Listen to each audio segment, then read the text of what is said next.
Hello to the folks who are hopping on to join us today. We're going to give it just a couple more minutes and let a few more people join today's presentation, and then we'll get started.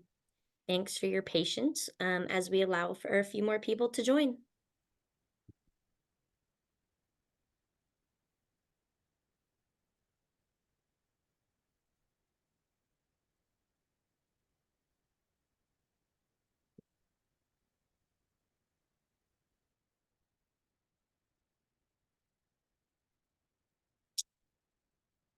And for everyone just hopping on, we're going to get started in a minute.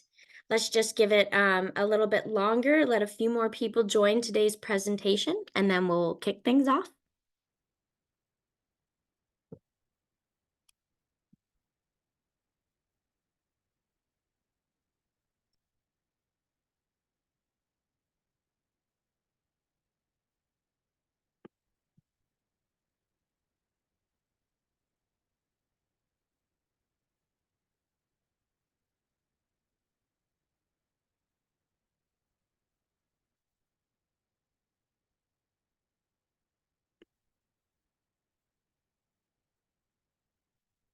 Alrighty, folks. Thank you so much for joining today's webinar. This is Managing Last Mile Deliverables, Improve Efficiency of Installation and On-Site Delivery with Andy Tolbert from Cleveland Electric. Andy, we are thrilled to have you joining us today. As a reminder to all of our attendees, this webinar is being recorded and we will forward the recording to all registrants. You can also find our webinar recordings on the Evolve MEP YouTube channel. If you have any questions during the webinar, please submit them using the Q&A function in your Zoom toolbar. We will be taking questions as we go, and we'll have some time at the end of the session today as well to answer any questions. So please take advantage of that today. Okay, and with that, I am handing things over to Andy to get us started. All right, thanks, Marina. Appreciate it. Thanks everyone for joining in. With that, we'll dive right into it. My name is Andy Tolbert. I'm with Cleveland Electric. Cleveland is an electrical contractor based out of Atlanta, Georgia. We have been in that market since 1925. So as of next year, we're looking at about 100 years in the business.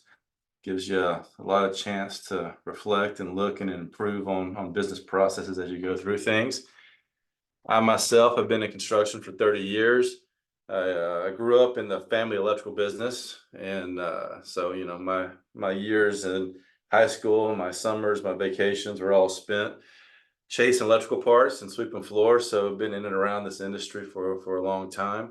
Tried to slip away a couple of times, but always find myself migrating back to the industry. I've been fortunate enough to work all across the U.S., 9 different countries, 4 different continents. So it's been a good career that's been, taking me all over the world and a chance to see different situations that are very applicable to talking about last mile deliverables when you're in other countries and you're in areas that don't have supplies readily available. It puts you in a position where you really have to think about what you're doing, when you're doing it, what you're going to need, and having all that shipped to an area that you can have everything on hand when you get there so again, you don't have a supply house you can run down the street to.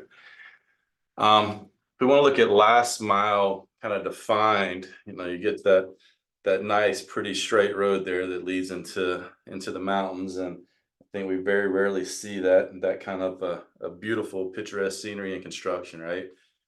You look at the term, and it's traced back to basically cable TV. When all that was getting installed, they looked at that last mile as that last piece of network that physically tied that network to the end user. Over time, that term was adopted by the transportation industry, and they really referred to that as the movement of people and goods from a transportation hub to its final destination, that very last step of that delivery process. And in that industry, that last step is really the most critical and the most expensive, which I think is applicable also to construction. And in construction, we really use that as a way to improve the efficiency of our on-site installations. We all have different markets that we work in, and last mile is a part of all these different markets. For me specifically, I work in the hyperscale data center industry now, and so last mile is a very big piece of that. If you look at our current market and where things are, you really always have to be thinking ahead to make sure you can get your job completed when it needs to be completed. A typical project, you might kind of see your project award, you start looking at equipment orders. Modular construction, again, is a big piece for us in this industry. Your submittal approval, your coordination between your manufacturers and your vendors, off-site testing, and your logistics coordination. And you might experience these at different levels and different times. But for us in this world, we look at things like gear, which could be year to a year and a half out, and when that has to be ordered, and how you can incorporate that into your design. It takes on a different meaning when you have to think so far ahead and really focus on at a time when you don't really even know what the final design is going to be, and ordering gear and getting it in, and then at some point transitioning that piece of gear to specifically fit your design at your job site when you do have that information. It's a whole different look on it, but again, it's a big part of coordination because we also have a lot of what now is owner furnished equipment, right? So you're not engaging the contractor fast enough to really do what they need to do to pull things in. You're really depending on that owner to buy that gear and then transition it to you. So it does make the coordination of these last mile logistics even more interesting. Before we get kind of too deep into this stuff and kind of dig into it, I always use life experiences to kind of help me guide through situations at work and that type of thing. I've had some good experiences in life that I can reflect on that kind of help me when stress hits the job site. It makes it not quite as difficult to get through that challenge, right?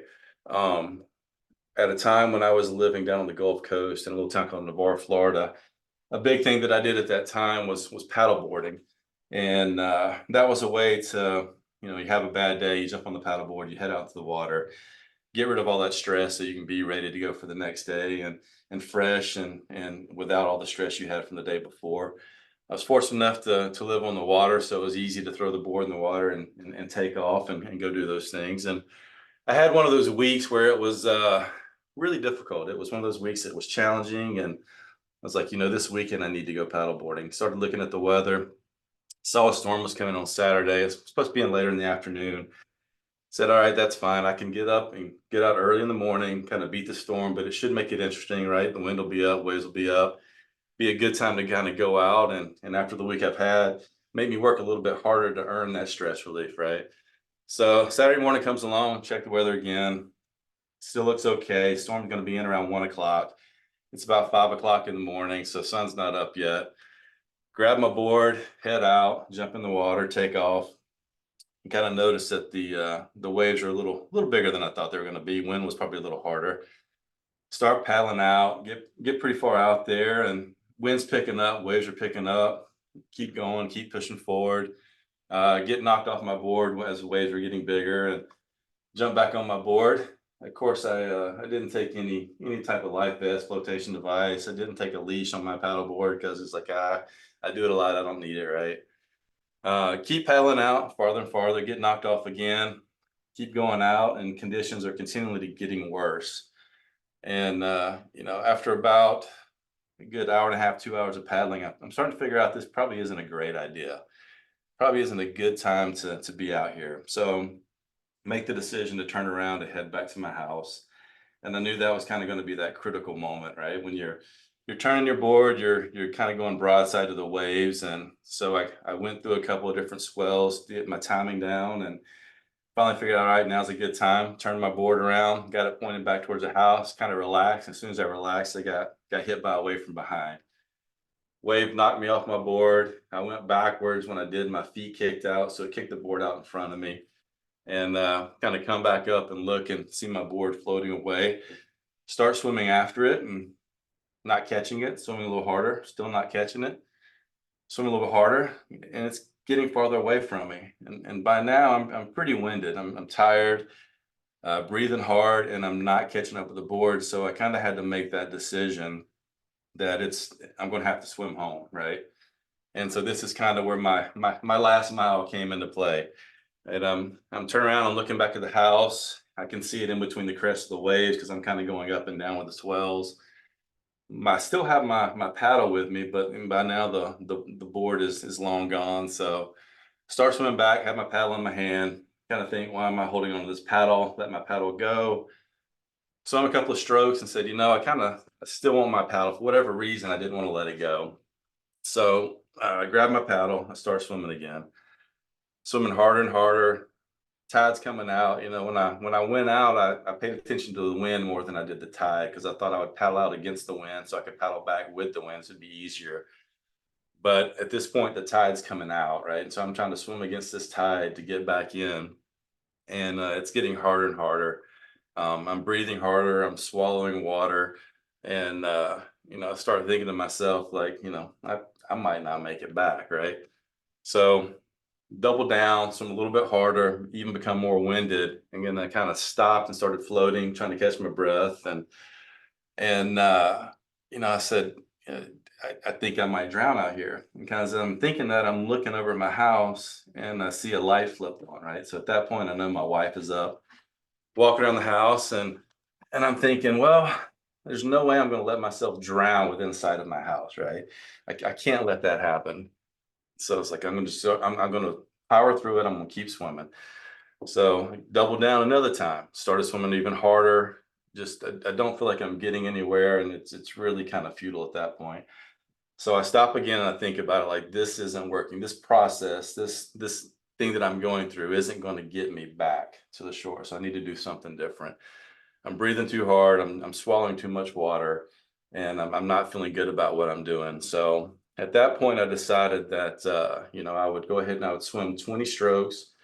I'd stop and take 5 breaths, so it shouldn't push me too far backwards, and I'd swim another 20 strokes. So I started doing this process, and I started going through my strokes. I'd count my strokes, count my breaths, keep doing that over and over again. And finally, I was like, still had this paddle. It's like, I'm going to reach down and see if I can feel the bottom. So I grabbed the paddle and I pushed it as far down as I can while I'm taking my breath.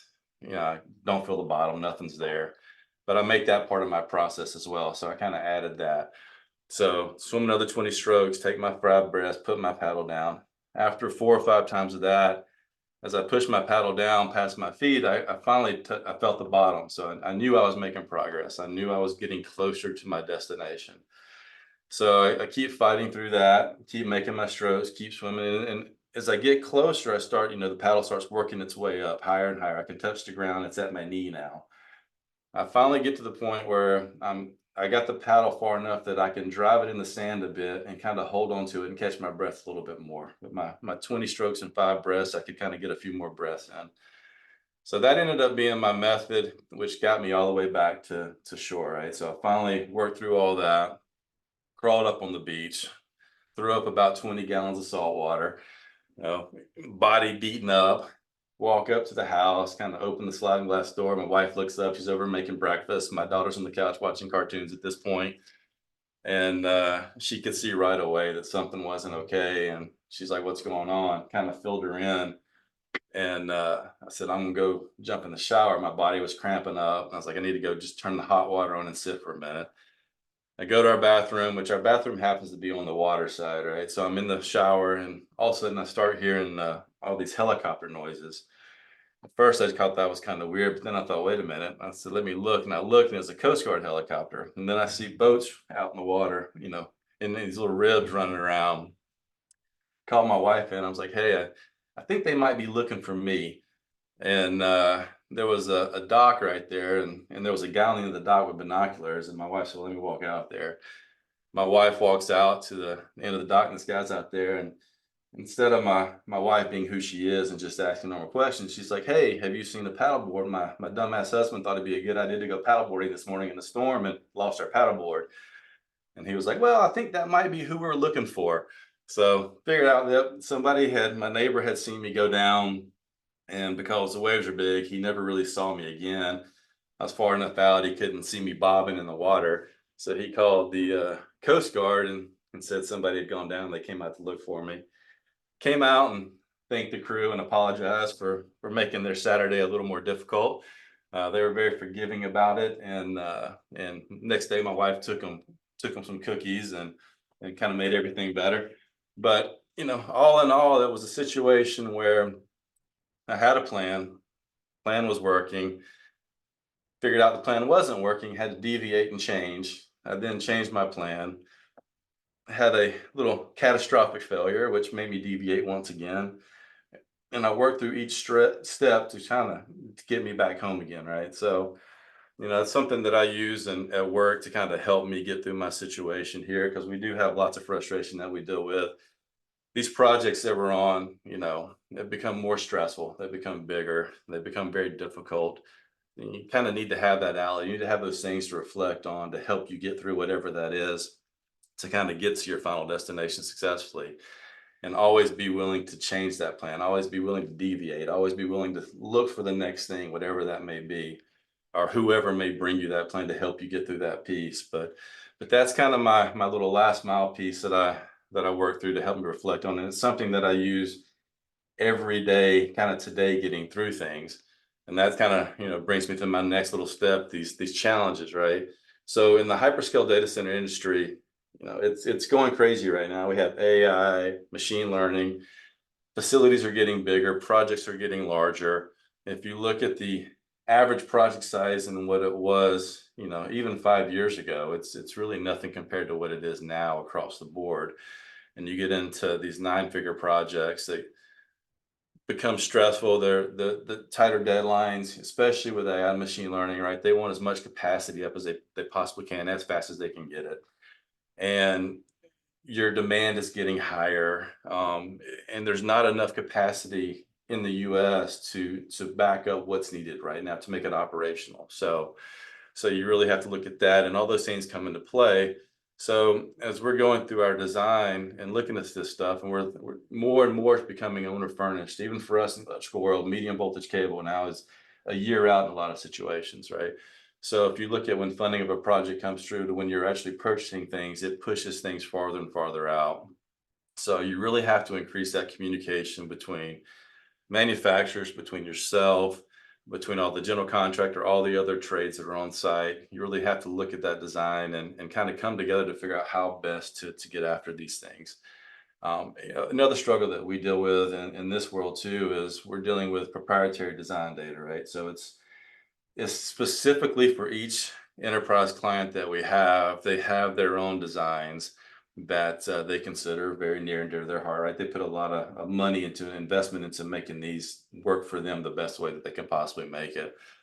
So, in situations like this, we can't really even go out and, I tell each other what our clients' names are, right? So we have to sign these NDAs. So I can't say who this client is and you can't see who your client is. We can talk to each other to help each other out, but only to a certain extent, right? And so that again makes our challenges more difficult because you don't really have that sounding board that you could typically have in a lot of situations. So you kind of break these things down into pieces. And even with the OFE, it brings in a whole nother challenge because they have a procurement team somewhere else in the US that's buying everything. So the way that we used to do it as electrical contractors is we purchased all that gear, right? So we were involved from the very beginning. We came in to get submittals. We went to the manufacturers to say, hey, this is what we're buying. This is how we're going to buy it. We need you to produce these documents detailing what we're buying so we can turn it in for approval. And as they produce submittals, before we would submit those, we would sit down with the manufacturers and go through them. We would look at all the schematics. We would look at all the drawings. We'd make sure that it matches the data that we had. And then we would turn those in, and then they go through the build process, and then we do our on-site inspections. We go out to make sure it's being built per the specs, per the submittals that have been approved, so that when it gets to us at the job site, it is built the way that it's supposed to be built. That's part of this last mile process. And now as it's OFE, we've lost visibility to all of that. The owner's now buying it. They have their own submittals they're going through, so you're not involved with that submittal process. You're not really in the loop on when the gear is being built to go look at it, because a lot of times the gear is built and then stored in a facility, then shipped to you later on. Again, not specifically configured for you at the job site. So that's a whole new challenge we have to deal with, is how do you take this piece of gear that they ordered and kind of, generically to say, we have this design that we're rolling out across these facilities. We need to order this much of equipment. and start building it now, right? And then we'll designate which site it's going to later. So when you need to go inspect something at a factory to make sure that it's configured the way you need to configure for your job site, now we don't have that option, right? So we have to go back to the owner and talk about how do we work this out? Because you get in situations where it shows up on a job site and it's, getting towards the end of that job, right? When you have commissioning coming up and it shows up incorrect. So what do you do now? Now you have to get the manufacturer involved. They have to send technicians to the job site because they're the ones that need to work on their gear. And you have to work with them to get them to the site. Now you have to work with everyone else to get everything reconfigured so that it will be fit at the job site. And that end date doesn't change, right? We all know the completion date for the project is always going to be what that completion date is. What we're doing is we're shrinking our time of commissioning, and commissioning is another piece of this last mile that is extremely important because now we're proving that it's going to function the way it's supposed to function, and you need time to do that. So you take that commissioning schedule and you shrink it, and now you're working day and night on commissioning to get it to that end result. And so all these things, this domino effect is pushing you down the line. So that's when you have to go back and say, all right, the plan that we had no longer works, right? And I go back to the owner and say, hey, you've had this piece of gear built. Now I need submittals. Okay, we'll get you those submittals. Right. And okay, yep, you wait a week, you go back and say, hey, all right, how we come with submittals? Oh yeah, let me get those to you. I'm like, well, isn't the gear already built? Yeah, it's built. It's like, okay, so if it's built, then we have submittals, right? Oh yeah, we do. We need to get those over to you, right? Another week goes by, no submittals, right? So this is when I reflect back to my paddle boarding. 20 strokes, 5 breaths, 20 strokes, 5 breaths. Come on, we can get through this, right? We can get to that next step. You finally push through and you get those documents in, and you figure out that, yeah, it's not what you need, right? So then you start getting back with the team, you start working through that process, and you start figuring out how to get this done before it shows up to the job site, right? I've got 2 project managers now inspecting generators at a factory up in Green Bay, Wisconsin. And I just talked to them today. They're doing factory witness testing. They're doing a rigging test on it to make sure the rigging is set up properly. So we've got our true center of point of gravity picked out. And they called to let me know that they haven't finished our tanks yet or our enclosure yet. So everything is being tested on a generator that's going to a different site in a different part of the country. So, 2 people with the expense of sending them up there to do the on-site inspections, and now they're inspecting a generator that's not going to even show up at our job site. Right? Again, we gotta do the best that we can to collect the data that we can collect, and then make that data work for our job site. So it's something that I'm living right now, that I'm going through today, and trying to make it happen the best that I can possibly make happen. And that's kind of where we come in this next little piece here. This is what my typical last mile looks like. It's not that straight, pretty road that goes straight into Valhalla in the mountains, and you hear the angels singing. It's usually this switchback that goes up the side of a mountain that can make you car sick before you get to your destination, right? So again, it's stopping to figure out, how do I work with this and how do I make this happen? And these are why we look at, the things that we have to do, and why do we focus on last mile deliverables? And right now, looking at our industry in the United States, right, and in construction in general, there's 2 trillion in construction right now being performed by 9 million people. Where our total deficit of personnel in the construction industry is 3 million, right? So we're 3 million people short in the construction industry to build the work that is on the books right now. And that's when you say, how do you do this? How do you, when you're 3 million people short on 9 million people, right? It's not like it's, 20 million people and you're 3 million short. It's 9 million people, and we still have a deficit of 3 million people on 2.1 trillion worth of work. And that's where we start moving things offsite. That's where we start looking at modular construction, prefabrication. And again, you have to incorporate that into your last mile system, because what you used to do on the job site, what you used to actually own under your contract, is now under a different contract. Maybe a long lead item contract that comes out early with the OFE. Maybe it's even purchased by the general contractor, right? You look at all these different things, but you have to push this work left somehow. And the only way to do that is to bring in modular construction, prefabrication, look at all your supply chain logistics that you have out there, get everyone talking to each other to figure out how you may have to parcel out things where you used to go to one group for one item. Now you may have to parcel that out and look at how you build that differently so you can come to this person over here, this group over here that can get it to you a little faster than those folks over there, right? And then when you're looking at offsite testing of that equipment, we kind of talked about that a little bit, but we're doing that offsite testing to resolve all of our potential, quality issues. And there's so many different things that can go wrong, and a lot of us have seen those across the board when something pops up and you're trying to deal with it, you're trying to work with it. And everything from the wrong components being installed, or things missing, right? Things wired incorrectly, bus bars not aligned the way they should be aligned for in our world, in the electrical world. Right? All these different things are issues that pile up, and they really are magnified even more when you get into such a demand that's out there, where you have such a shortage of personnel, you have a shortage of equipment and material as you're working through it. And it's just something that we should always work together across the board and try to figure out how we can solve these issues. How do we make things better? And the earlier we look at them, the more successful we're going to be in accomplishing what our end result is, which is a successful project, right? Delivering that project on time, hitting our milestones, hitting that completion date we're supposed to, because somebody needs what you're producing. In my world, somebody needs that server space. So because they have a use for it right now, because they've been waiting for it, because the demand is higher than the availability that's there. So you have that obligation to get this done successfully and to be creative in your solutions to getting you to where you need to be. Right. So at the end of the day, all these things really help you improve your management style, helps you improve your logistics plan. It helps you improve how you store things. There's requirements from the client, right? If you get something in, you have to watch, for our world, right? We have to watch humidity. You have to watch making sure no moisture gets into that equipment. That means they might have to be in a conditioned space. You make that a conditioned space. I'm located in Charleston, South Carolina, right by the water.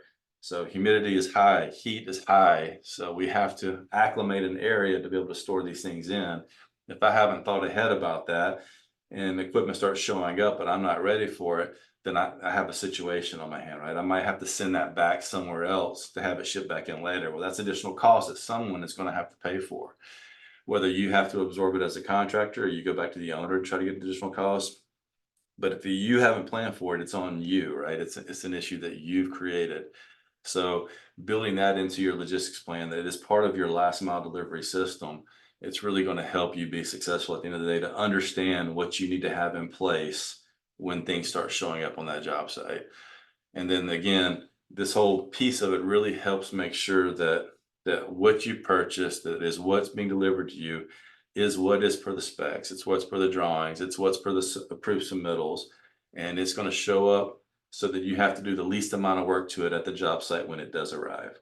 Because if it doesn't, now you have to add people, right? When something shows up incorrectly, and I've got my personnel plan set up, and I know that we're going to have this many crews working in these areas, and something shows up and it's incorrect, now we need to go find another 15 people. We need to go find another 15 people that need to be out here for 3 weeks helping correct this issue at a time when that's peak for us on a job site. That's our peak demand time. So when it's the worst possible moment, now you're going out to the market, in a market that's already underserved by 3 million people, to try to find 15 people. And you say 15, well, it doesn't seem that difficult, but it is a difficult thing today, especially to find qualified people, right? So what you end up doing is you don't have those qualified people that are there because they're already working, right? So you have to bring in people that aren't as qualified. So what you do at that point is, when you bring these folks in, you move those people into less critical areas so you can move your qualified people back into this one critical area that you now have that you didn't plan for. So this one thing is now affecting multiple areas on your site. What was now one thing, because you need these qualified people to fix the problem, and you pulled them from 3 different areas on your project. Now those 3 other areas are impacted, and now you have 4 areas impacted on your job site. And then it's also a morale thing, right? Because typically at these situations, working a lot of hours, it could be 6 days a week, could be 7 days a week, working 55, 60, 65, 70 hours, sometimes worst case scenario. And again, what that does is it's another trickle down effect. It also brings in safety concerns, right? The longer you work, the more hours you work in a week. it's going to affect your people, right? Everybody was getting tired. When you get tired, accidents do happen. So everything to do with this last mile process really does have a domino trickle down effect that if you don't do your proper planning up front, you will feel the effect of it at the end of the project. You'll feel it with a time loss, you'll feel it with a financial loss. And so that's where you just can't say more than enough that you take the time that you really need to get things done correctly. Um, that looks at our little silos here, right? So, how do you start looking at these things and how do you start correcting these things? You look at your silos between your stakeholders, right? Your stakeholders are really anyone that is affected by this project, whether it's an owner, a contractor, your team, they're all stakeholders. This is all very important to you, and you get that breakdown in communication, and as we know, that is the root cause of most issues on a project. When you do have that breakdown and you do have silos being built, that communication is not getting from one party to the next party. And this next little statement here is this: communication is a process of passing information and understanding from one person to another. It is essentially the bridge of meaning between people. By using the bridge of meaning, a person can safely cross the river of misunderstanding. Right? How poetic, right? But you break that down to its base form, and it's exactly the reason we have issues, because we don't communicate. We don't pass that information from one group to the next. And when that information is not making it, it's going to be, again, at some point, it's going to come up. And it's going to come up when it's too late, and it's going to cause an even bigger effect on the project. So if you can't get that information from one person to the next, from one group to the next, you don't have the right people helping solve the issue. You don't have the right people involved, and they think that everything is okay. Then all of a sudden you're like, oh no, this is not okay. Well, when did you find out? Well, I found out, a few weeks ago. Why didn't you tell me? Well, I was busy. I forgot. Right? That's not okay. That's our job is beyond that. Our job is making sure these things are successful. So build that last mile plan. Know what those stages of each plan are. Know what your communication channels are, right? And put those into effect. That's when you look at some of these management tools for process improvement, right? And that's me in the raft up there. That was me on my swim, right? All smiley, having a good time. I'm ready. I jump into it. Then you come down to the end and everybody's crawling out of the water half drowned. And one person's like, oh, that was great. That was awesome. But yeah, at the end of the day, it's not awesome for anyone involved, right? It's very difficult. So engage your stakeholders, develop your communication plan, develop a site logistics plan. Again, that's another thing that's so imperative. The more that we push offsite, the more work that we do in modular construction, the more big trucks we have showing up on job sites. We go from having 120 deliveries to a job site to now looking at 550 deliveries to a job site. And if you don't, and these are very large loads, right? And you talk about the generators coming to a job site, these modular buildings, what used to be stick built on a job site were pieces of equipment that could fit multiple pieces into a truck. Now you have a modular building with this equipment inside the building that is an extended trailer. It's an extra large load. It's a double drop, right? So it needs a very specific path that truck can enter your job site and drive around the campus and get to where it needs to go to drop off this piece of equipment, this modular building. And they really can't go over too many bumps, right? It needs to be a nice level surface to the best of its ability. It also weighs a lot, and if you have to drive over, anything that we put, duct banks in the ground, and then we have fiber inside those duct banks, and you got to make sure that stuff's protected. That these large loads that displace a lot of earth don't get in a situation where something's going to be damaged. Don't get a situation where they're stuck and they can't get out, because if they get stuck, it shuts down all the traffic on your job site. So now people can't get from this side of the building to that side of the building because the road's shut down, because you have a truck that's stuck out there, and you could lose that pathway for the rest of the day, which is a significant impact to your job site. And so know how you're going to get equipment and vehicles into your job site. Know how you can get them out of your job site. Again, very critical piece of this delivery system, right? Your equipment storage plan, we've talked about that already. Know what it's going to take to store that equipment safely, and make sure that it's not damaged in the process of having it stored. Again, define the process early. Utilize technology to manage communication logistics. A lot of great software out there, a lot of great programs out there. They go beyond something that you put into a spreadsheet where you have to manually enter that data. look for things that take the manual piece out of it. Make it as automated as possible, because the more automated it is, the fewer mistakes you're going to have, right? Schedule integration for those last mile activities. Make sure you have all the right parties, all the right integrators, all the right third party testing groups involved. Make sure that they are under contract. They know where they need to be when they need to be there. Check hotels. Make sure that if you're going to Green Bay, there's not a football game going on, and every hotel sold out in the area when you're supposed to go up there for testing. All these different things matter in your planning, right? Assign an individual for this process management.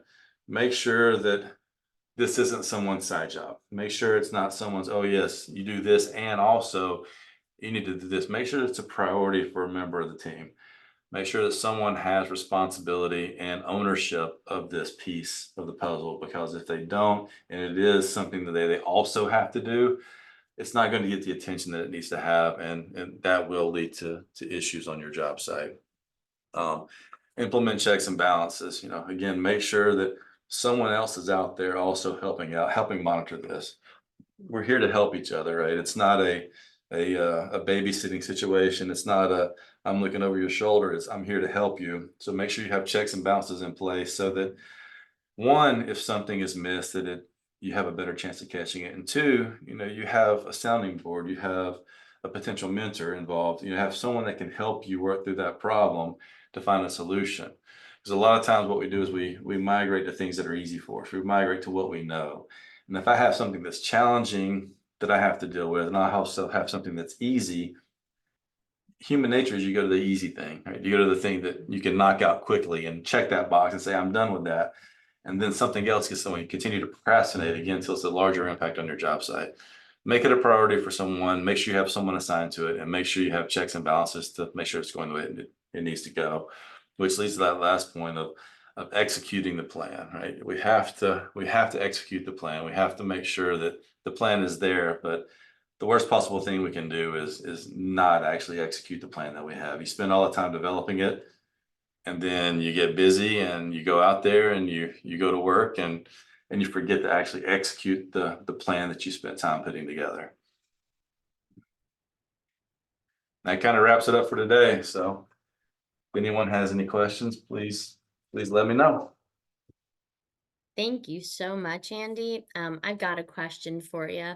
I personally hear from so many, construction leaders and managers that one of the biggest problems that they have is that siloing of communication. And, I love the example you gave for that. That was great. Can you share maybe some specific strategies or tips for how you are breaking down those silos on your team? Something that we actually deal with every day, and we're constantly trying to improve that process. You know, you don't want to add meetings to your already list of busy meetings. That is the simple form, right? Is to say that, all right, we're going to have a meeting to discuss this.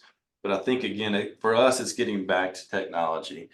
It's getting back to that shared platform where information is always available to every group that's out there, Mhm. so that you can get that information put into the system, and then it becomes a pull instead of a push, right? If I know that I can go to this link and I can check on my current delivery dates, and I can see when the last time it was updated, then I know that I have the most recent and up-to-date information.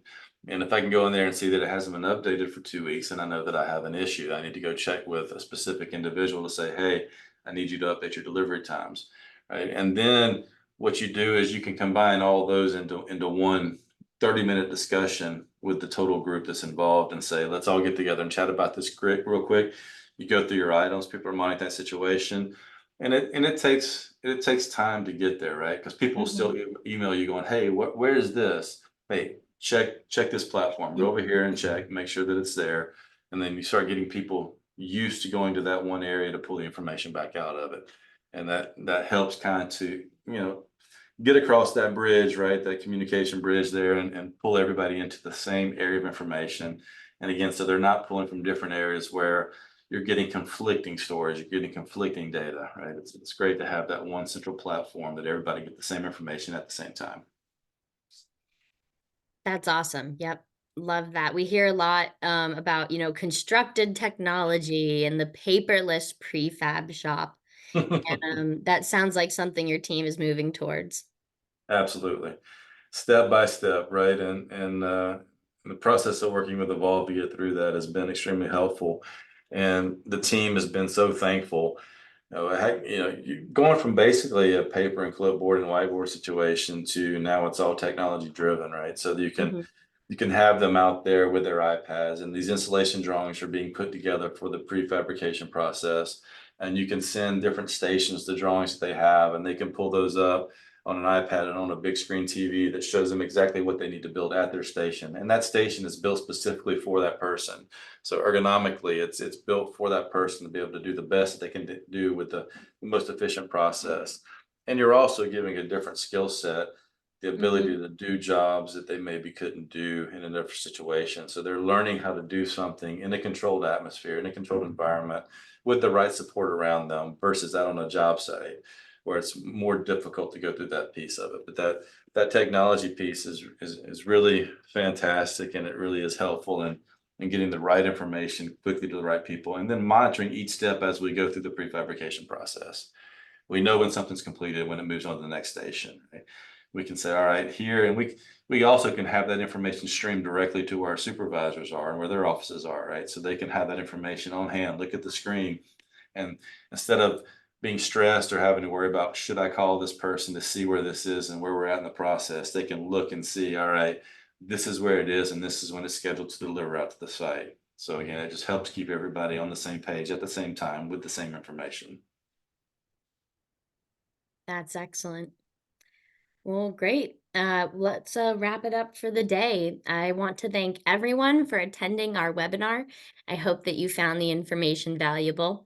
And of course, a huge thank you to Andy Tolbert and Cleveland Electric for coming to give this presentation and share your wealth of knowledge and experience. I can certainly say that I've taken some stuff away from this webinar today.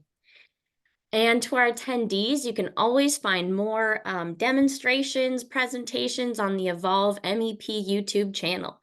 So make sure you're following us over there, and the recording of this presentation will be there within 24 hours.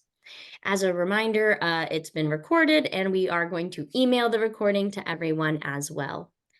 And if you guys have any more questions for myself or Andy, please feel free to reach out. Thank you, everyone, and have a great day. Thank you. Appreciate it.